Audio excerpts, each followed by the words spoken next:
Salam vroogh Community.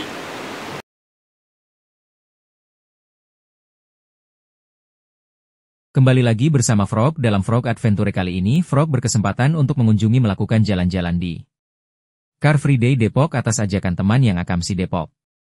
Car Free Day, CFD, di Depok adalah kegiatan di mana sebagian ruas jalan ditutup dari kendaraan bermotor agar masyarakat bisa beraktivitas, olahraga, jalan santai, bersepeda, berkumpul keluarga, serta aktivitas sosial lainnya, dalam suasana yang lebih bersih dari kendaraan bermotor. Pemerintah Kota Depok melalui Dinas Perhubungan Kota Depok dan instansi terkait menetapkan pelaksanaan ini sebagai bagian dari upaya mendorong gaya hidup sehat dan ruang publik yang interaktif.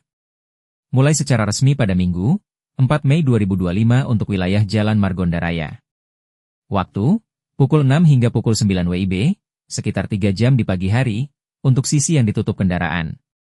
Rute, ruas Jalan Margonda mulai dari underpass Jalan Dewi Sartika hingga Simpang Juanda, atau yang disebut Simpang Juanda. Namun hanya satu jalur yang ditutup untuk kegiatan CFD, jalur lainnya tetap digunakan kendaraan. Pengaturan khusus, kendaraan umum atau jenis tertentu tetap diperbolehkan pada area CFD dengan syarat-syarat tertentu. Ada perubahan rute angkutan umum saat CFD berlangsung. Sebanyak 15 rute diubah pada pelaksanaan perdana. Titik parkir untuk masyarakat yang ikut CFD juga sudah ditetapkan di beberapa lokasi untuk mendukung kenyamanan. Pemerintah Kota Depok menegaskan bahwa pelaksanaan CFD akan rutin tiap minggu pagi, selama tidak ada pengumuman pengecualian di ruas yang telah ditetapkan. Selamat menikmati videonya. Salam vroogh Adventure, salam vroogh Community.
Jangan lupa watch, like, comment, share, dan subscribe.